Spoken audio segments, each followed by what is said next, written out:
কোনো সুযোগ নাই। কারণ যেখানে স্বয়ং আল্লাহ রাসূল সাল্লাল্লাহু আলাইহি ওয়াসাল্লাম তার চাচাকে দাওয়াতি কাজ পৌঁছে দেওয়ার পরে হেদায়েতের পথে আসতে পারে নাই। আসলে মূল ঘটনা হলো হেদায়েতের দায়িত্ব, হেদায়েতের চাবিকাঠি তো মানুষের হাতে নাই যে আমি যাকে ইচ্ছে তাকে হেদায়েত দান করব।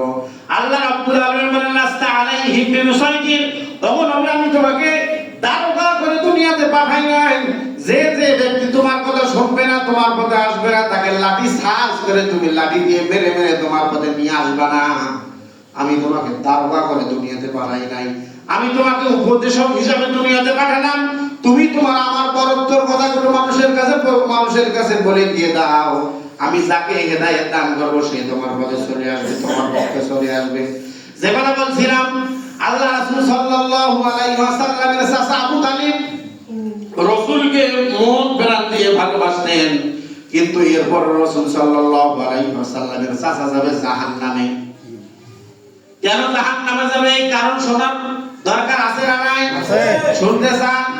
আল্লাহ রাসূল সাল্লাল্লাহু আলাইহি ওয়াসাল্লামকে তার চাচা ভালোবাসছিলেন কিন্তু অনুসরণ করে নাই। ভালোবাসা এক জিনিস আর অনুসরণ আর এক জিনিস। ভালোবাসা কিন্তু এক জিনিস আর অনুসরণ করা আর এক জিনিস। আমরা যারা এখানে উপস্থিত আছি কেউ কাউকে না কাউকে কিন্তু আমরা অনুসরণ করি। কে কিভাবে চলে আমি কিন্তু একজনকে অনুসরণ করি। তাহলে আবু তালিব রাসূল সাল্লাল্লাহু আলাইহি ওয়াসাল্লাম, আবু জাহেল যখন আল্লাহ রাসূল সাল্লাল্লাহু আলাইহি ওয়াসাল্লাম দাওয়াত দেওয়ার কারণে মেরে রক্তাক্ত করলেন, রক্তাক্ত করার পরে এই দুঃখের কথা কার কাছে গিয়ে বলবে? রাসূল সাল্লাল্লাহু আলাইহি ওয়াসাল্লাম মা বেঁচে নাই, দাদা বেঁচে নাই, বাবা বেঁচে নাই, চাচা বেঁচে নাই। নিজের আত্মীয় স্বজনের কাছে দাওয়াত দেওয়ার কারণে আত্মীয়রা আল্লাহ রাসূল সাল্লাল্লাহু আলাইহি ওয়াসাল্লামকে মেরে রক্তাক্ত করলেন। পাহাড়ের এক কিনারায় বসে আল্লাহ রাসূল সাল্লাল্লাহু আলাইহি ওয়াসাল্লাম বসে বসে কান্না করতেছেন।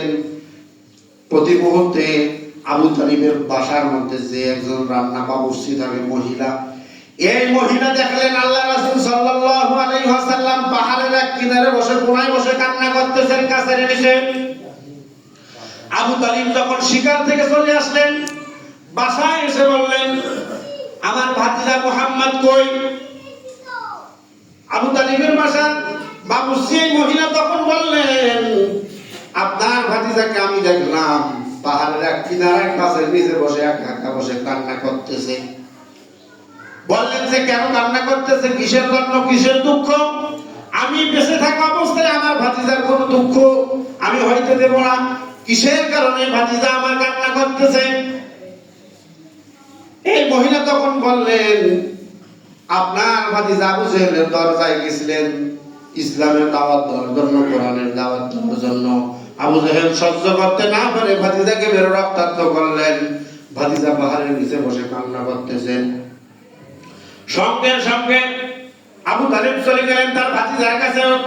ভাতিজাকে ডাকতে বলেন মুহাম্মদ কিসের জন্য তুমি কান্না করতেছো? ভাতিজা সমস্ত ঘটনা খুলে বলার পরে ভাতিজাকে সঙ্গে করে নিয়ে আবু তালিব চলে গেলেন আবু জাহেলের দরজায়। আবু জাহেলের দরজায় গিয়ে দরজাতে নক করেন, আবু জাহেল দরজা খোল, আবু জাহেল দরজা খোল।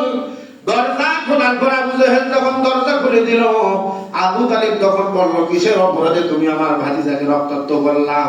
কিসের কারণে ভাতিজাকে রক্তাক্ত করলা? আবু জাহেল দেখেন, কারণ আবু তালিব আর আবু জাহেল কিন্তু একজন। কয়জন?